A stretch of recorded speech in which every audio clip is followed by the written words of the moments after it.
Wow. Just wow. It's no retreat, no surrender. Let me take you on a journey. Jason is a Bruce Lee fanatic who is forced to move from Los Angeles to Seattle after Jean-Claude Van Damme kicks the shit out of his dad because, for some inexplicable reason, the New York Mafia have decided to use dojos in every city in the continental USA as fronts for money laundering. I think. Anyway, in Seattle, he meets RJ, who likes to eat phallic ice cream while sitting on Jason's thrusting pelvis, and whose stunt double can breakdance very well. He also meets his first nemesis, Scott, who enjoys eating entire cakes out of their box on the street, followed by Dean Ramsey, who is in no way identical to Johnny Lawrence from Karate Kid, okay? Anyway, after being beaten up in front of a girl he fancies, Jason summons the ghost of Bruce Lee, an event that he somehow doesn't find surprising in any way. Lee then trains him by beating him up. After not 1 but 4 training montages, Jason finally gets to exact his revenge on the bullies. No, wait, that never happens. Instead, he fights Jean-Claude Van Damme, who by all accounts, during the fight scenes, actually beat up a lot of the cast for real. Ladies and gentlemen, for your consideration, no retreats, no surrender. No, because his bully starts fighting Jean-Claude Van Damme as well. What kind of character arc is that? It's absolutely mad. The climax that you've been waiting for close to 2 hours for in this movie, and then they go, that's not what you're getting. No. You're not going to get... Jason isn't going to get the revenge he wants. He's going to fight a gangster who works for organised crime in an exhibition match that organised criminals have put on as a way of winning a dojo. A bloke we haven't seen since the opening scene. I had seen the ending. I'd seen the fight at the end. Right. I think I'd seen the fight, the scene at the beginning. I don't have any memory of anything that happens in the middle of this film because it is genuinely memorable. You wouldn't forget this in a hurry. It's madly memorable. So yeah, I decided to rewatch it just to check the other day. That's when I discovered I hadn't seen it before.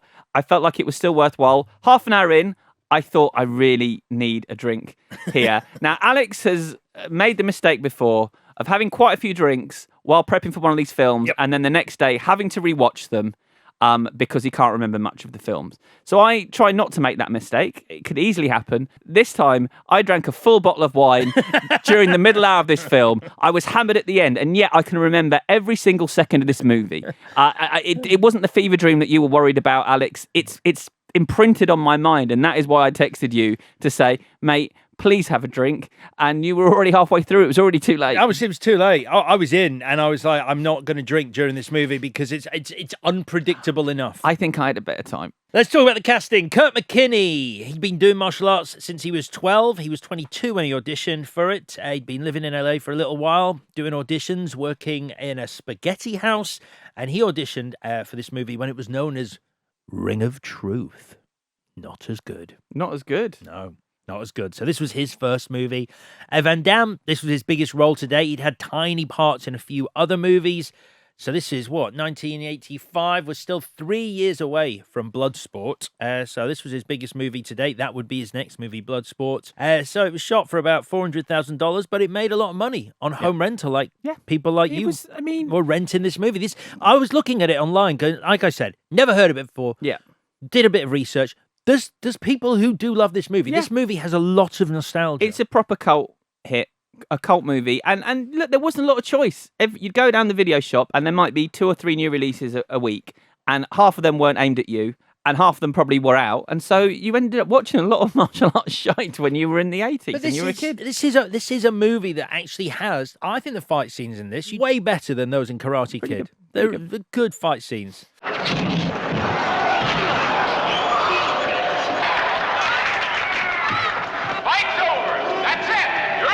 So we meet Jason. He's practicing karate at his dad's LA dojo, but then he beats the shit out of his sparring partner like a I don't know, bully? Yeah, would you say? It's a strange way to introduce our hero doing something really out of order. It's a strange way to introduce a hero who's then going to sort of be bullied for a lot of this movie, and he's a bully from the start. Very weird. Very weird. Have you ever done martial arts, Chris? No. I once did Taekwondo. Yep. Hard to believe, really, isn't it? Me doing Taekwondo. No, not really.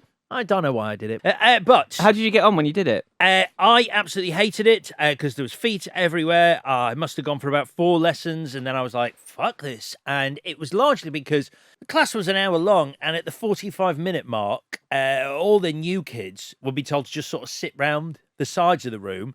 And this was a period where Street Fighter 2 was massive. And so, like, the Johnny Lawrences, if you will, of the group would try and do the Ken and Ryu helicopter kick up and down the room, jumping in the air and seeing how many times they could spin round. And we were all meant to just sit and watch and be like, amazing. That sounds rubbish. It was awful. The closest I've come is holding up a punch bag while a man hit it, and then him holding up the punch bag while I hit it. But he was much stronger than me.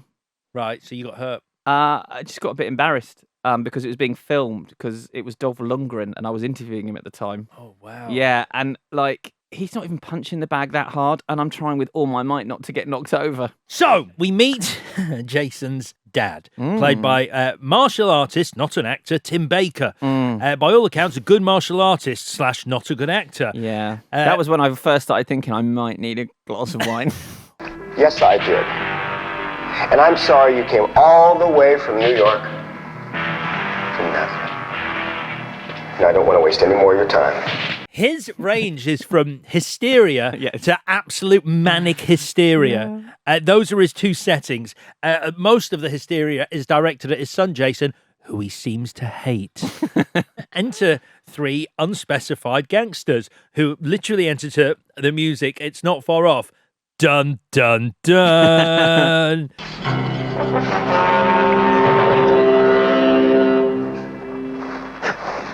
Did you think over our proposal, Mr. Stillwell?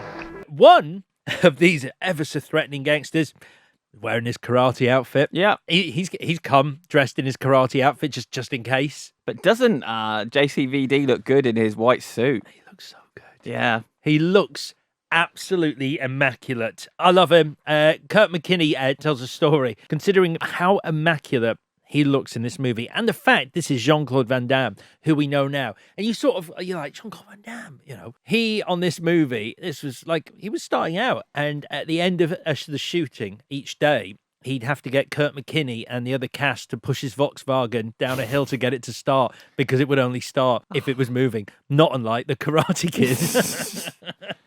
Happens all the time. Here we get to what I'm now deeming extreme face acting. So Tom, Jason's dad, he's in hospital, and the number of expressions he pulls in that hospital bed inside 30 seconds is obscene. It's a lot of thinking. So much thinking. I feel like I know what he's thinking. It works on me, Al. The strings kick in. We get massive exposition monologue, tearful exposition. Oh, the killer was Krasinski, the Russian.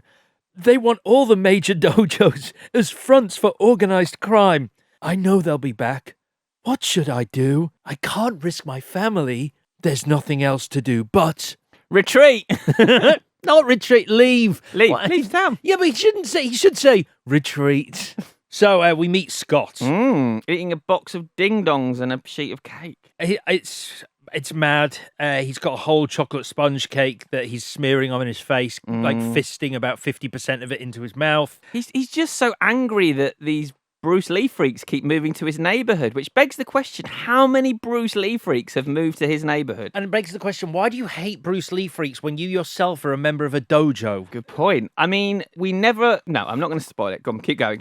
Are you going to say we never really find out why he hates RJ? Because he actually has the line, I have my reasons. Has his reasons. And I've read somewhere there was who knows, some deleted scene where RJ tripped him in the cafeteria and he dropped his food and that's why he hates him. But for me, the only things he hates are Bruce Lee and an African-American lad in his neighborhood. And it makes me think, is Scott just a massive racist? I know what you mean. Jason and RJ visit Bruce Lee's grave in Seattle, which until I watched this, I didn't know Bruce Lee was buried in Seattle. Me neither. It's information I have known and then forgotten, and it is strange. to think? Because he went to high school in Seattle. He met his wife in Seattle, and she talks about how it was the happiest time in his life, actually, when he was teaching martial arts in Seattle. And so when he passed, she was like, that's where he needs to be buried. That's beautiful. I mean, I probably would have figured it out if I'd watched Dragon the Bruce Lee story more recently, which is a very good film and mostly about that period. So, back to the movie. Jason defends RJ outside a burger bar. Scott's buying burgers for kids. Is he a predator? Like, they're all much younger than him, it strikes me, those kids, because he looks about 40. And also, RJ is outside the burger joint. He's just looking around. What's he doing? He's like looking in different directions, just sort of standing and walking, like looking around. What, you've got to have your characters doing something in a script. People don't just stand and look around. It's like the quote that Bubba Smith used when we were talking about Police Academy, and it was like he asked the director, he's like, "Where have I come from?" Where have I come from? He's like, the director's like, it doesn't matter. You just walk into this scene. Yeah. Here, it's an example of actually, no, he does need to have a purpose. Yes. He can't just look vulnerable outside a burger bar. But basically, since getting his leg broken by Van Damme, Tom is fundamentally anti-fighting. He's gone from running a dojo to be like, no one fights. If I find out anyone's been fighting, or as he says to his own son, I don't know what I've raised. Just because I don't agree doesn't mean I'm wrong. In this house, what I say counts. Are you trying to raise a son or a clone? I don't know what I've raised. What? Yeah, and this is not saying it follows the Karate Kid, but we get the same thing in Karate Kid with mother and son, and we were talking about how beautiful and authentic that is. Here, it's just painful. It's because Tom is always on the edge of a manic episode. He's on the edge of tears. He's on the edge of doing something crazy. Sure, and his son is always just sort of it's that I'm not a child. You know, it's that thing. It's that I'm not a child, I'm a grown-up argument, which is quite boring to hear. Whereas at least Daniel LaRusso has something to say, where he didn't want to move to that town, and he's going to get killed. Yeah, which factually, Jason could also level at his dad here, but doesn't. No. Because the script was written at 5 a.m. I was saying they forgot to cut and paste that sentence from the Karate Kid script. Let's meet karate champ Ian Riley, who we see on TV at definitely the real MGM Grand and not a local sports hall. He's winning a karate competition. Right now, that's all you need to know about Ian. We'll come back to Ian. He seems like a very smiley man. He does. But he does run a dojo in Seattle. And so Jason wants to join a dojo. And so they visit this dojo. Yeah, who's looking after it in Ian's absence, Alex? Dean Ramsey. Oh. Dean's Tell me more about Dean. I will do, but first I think we should focus on what both impresses Jason and RJ to a degree that I've never really been able to comprehend in the 3 times I watched this scene to sort of feel if there was something I was missing. So they're in a locker room. Which to anyone watching this movie appears have you ever been in a locker room? I've seen a locker room in other films. I know fundamentally what a locker room looks like, and to me this appears to be a run of the mill locker room. It is a room, benches with lockers. And lockers. Yeah, a few towels. Not to RJ and Jason. RJ looks around the room and goes, "Not bad, not bad at all." And I'm like, "What am I missing? Something here?"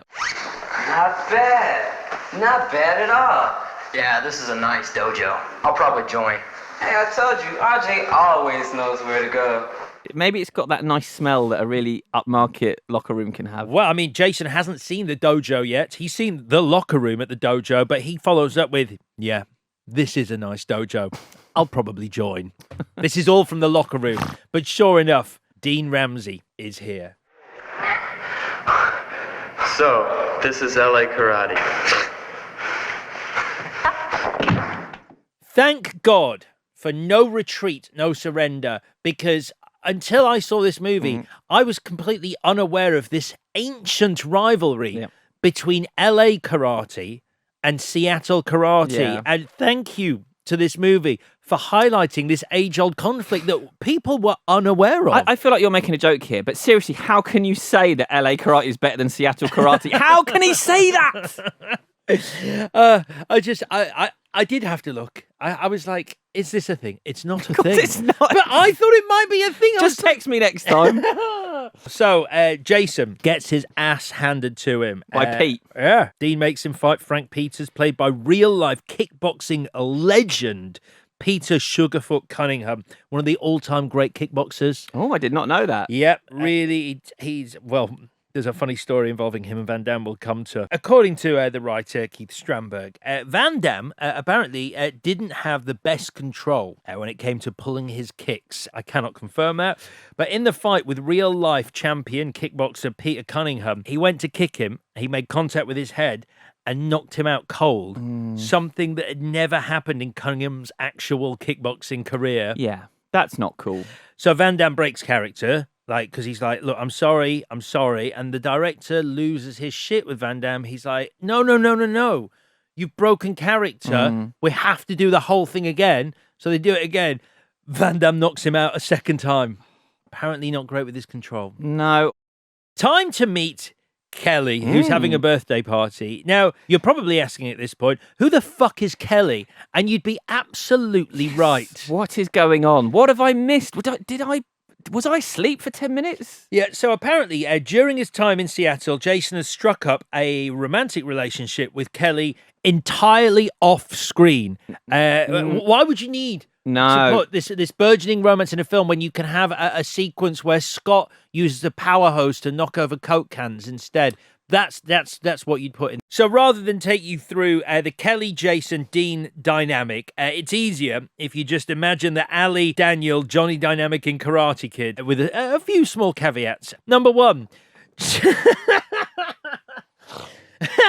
Jason wraps up a live bunny rabbit in a box to give Kelly as a gift without providing any of the equipment with which to house a live rabbit. Number two, Dean, who fancies Kelly as well, actually says the line about his feelings. Kelly, don't fight it. It's bigger than the both of us. Number three, in a massively coincidental twist / ridiculous twist, Kelly's brother is karate champ Ian Riley, who Jason didn't realise was Kelly's brother, who runs the dojo that Dean is a member of, because we know what, Seattle's a small town, it's a tiny town, it's more a gathering of a few dwellings. They've known each other for a year. All he talks about is Bruce Lee and martial arts, and she didn't mention that her brother is a champion. I think she's probably keeping her relationship with her brother Ian on the down low, because while Ian is good at karate, I don't think he's very well. At one point, he's told us a phone call for him, and the expression on his face suggests he has no concept of what a phone call or indeed a phone fucking is. Someone goes, "It's a phone call for you." He goes, "Oh, what's that?"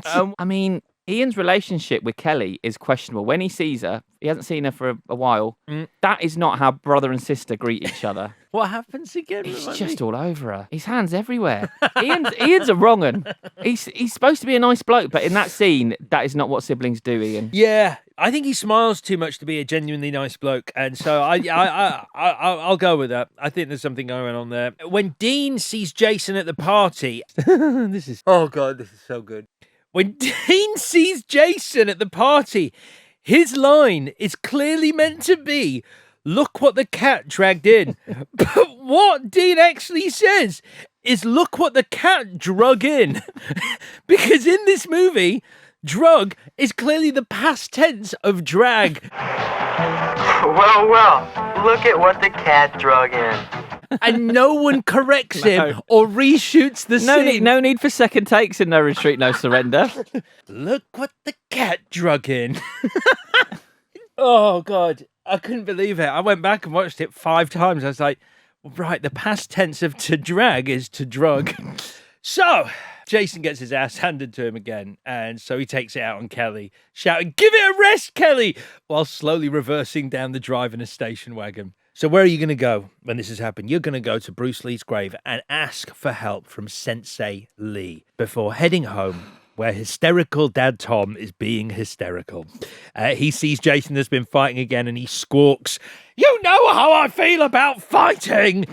No, Dad, you spent your entire life teaching me how to fight. This is just... he's mad. Tom is a madman. He's shouting and screaming his own teenage son. His own garage. His own teenage son is the one who says, "Dad, let's go inside and talk." Like, he's being reasonable. Dad! What are you doing? What should have been done long ago. Let's go inside and talk, Dad, please. There's no more to say. Now just get out of the way.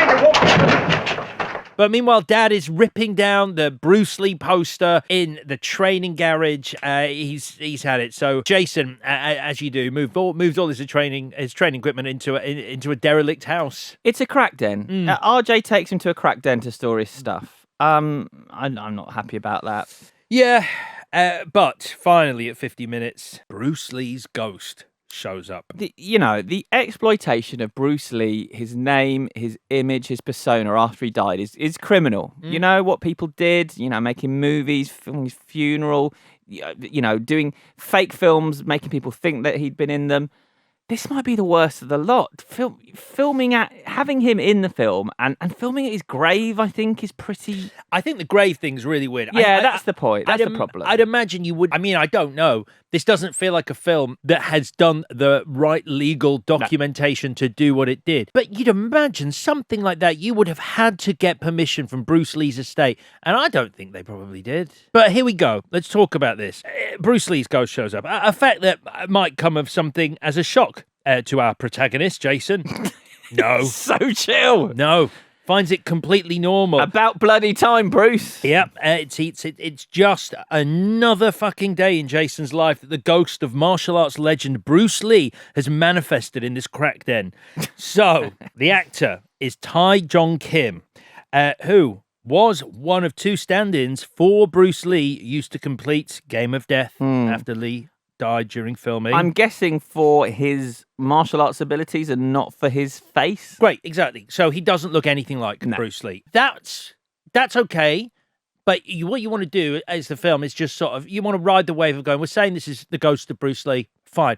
What you don't want to do is have Jason turn from the ghost of Bruce Lee to a poster of actual Bruce Lee that looks like actual Bruce Lee for confirmation that this is the ghost of Bruce Lee before turning back and going, yep. Yeah. It's you, Sensei Lee. You're like, don't do that. Just gloss over it. No. Don't go with that poster, Mate. that face. It's astonishing. We get a total of 4 training montages. What differentiates this from Karate Kid is that, well, Mr. Miyagi's training of Daniel takes on a sort of very spiritual aura. In this, Bruce Lee kicks the shit out of Jason until he gets better. He really does, doesn't he? Repeatedly. And laughs at it. He does the 1-inch punch. He messes up his shoulder. Training begins tomorrow just after I've kicked the shit out of you. It's also, Miyagi's is spiritual. This is pretty camp. It's just very violent. It makes me think that Tom might have a point that Jason should give up fighting if he's going to fight the ghost of Bruce Lee. But we've got a little interval where we go to the Brig. I'm a big fan of a bar in a film. Looks like a fun bar to me. I'd like to drink there. Tom doesn't look like he should be a barman, and he can't pull a pint to save his life. So he pulls, to begin with, one of the worst pints you've ever seen. And while agreed, at this point, I don't think we're that concerned about continuity in this movie. The head of that beer gets bigger and smaller and bigger and smaller in every shot as he walks it over to the thug who then pours it in his face. Yeah. Clean yourself up. You're a mess. There's a scene around here, so let's talk about this. RJ is spying on Jason for various reasons. This is the campiness I'm talking about. He's in a little shorts and in a little vest. There's lots of skipping and jumping on picnic tables. Yep. And then he's hip thrusting on a park bench until RJ sits on him. Yeah. And then later he's doing thrusts with RJ sitting on him. Yep. While suggestively eating an ice cream. So what's going on? Is this how you learn martial arts? Bum to crotch with an ice cream in your mouth? I'd say after the volleyball scene in Top Gun and Apollo and Rocky frolicking in the surf in Rocky 3, this is up there in one of the most homoerotic scenes in action cinema. It's astonishing. Yeah. I don't think it's how you learn martial arts. I think it's how you make a best friend who perhaps you then look back on and go, that was probably a bit weird, wasn't it? Yeah, RJ's been very familiar since the start of this. In fact, they have a tickle fight after that. They have a tickle fight. So Jason saves his whimpering dad, Tom, from a group of thugs and tells him, quite rightly, Dad, there are some times where you have to fight, which Tom he finally understands and utters the immortal line, I've been such a fool. You have, Tom. Let's get to the finale. The gangsters from the start have returned. Let's just establish this. These are members of an organized crime syndicate who have previously tried to use muscle to own all the dojos in the country as fronts for something. But now they've decided ownership of the Seattle dojo will be settled by a legitimate exhibition match with the winner keeping the dojo. I don't think these criminals understand what crime is. No. And also, we do need a scene where this deal is made so that we can better understand it. Because what you've just said doesn't make a whole lot of sense. It sounds like they're willing to give up all their dojos. They're willing to give up this dojo. That's not how the mafia work. As far as I know. If they lose this exhibition match, they don't want the dojos. And for some reason, they are absolutely thrilled. Representatives from print and TV will be there, and it will be covered live by 2 local radio stations. Mafia love that.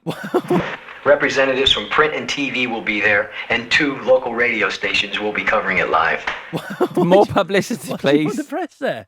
Why do you... I really want you to take photos of me. Yeah, and there'll be an audience there, but it'll be all children and teenagers. Yep. In a sports hall, which makes 3 gangsters sitting on the front row dressed like they're in Vegas look conspicuous at best, idiots at worst. Ivan is going to fight all of the Seattle team, and then, just so the movie makes sense, anyone who fancies a go, really, from the crowd. Maybe Jason? Well, yeah, but I think I've thought about that. The mob have changed the rules by chucking someone who wasn't supposed to be fighting into the ring, into the tournament. Right. I think then the opposition could do the same thing and chuck anyone they want in there to fight him. But they have set it up nicely, and he's got to fight 3 people. It's Dean, it's Pete, and it's Ian, and we know all 3 of those. Yeah, we know Pete and Ian a bit. We've seen them. But we don't want to see Van Damme beat up Dean. We want to see Jason beat up Dean. Yeah, well, this is the trouble, because Van Damme's the villain, but Dean's the villain, and so you've got 2 villains fighting each other. It's still they've just got confused about who's a goodie and who's a baddie. Yeah, Jason finally steps into the ring. RJ shouts for the 3rd and final time, "No retreat, no surrender!" And Jason uses the knock crane kick he learned from Sensei Lee to defeat Van Damme. The Van Damme fighting is great. He's brilliant. He does the splits. Yeah.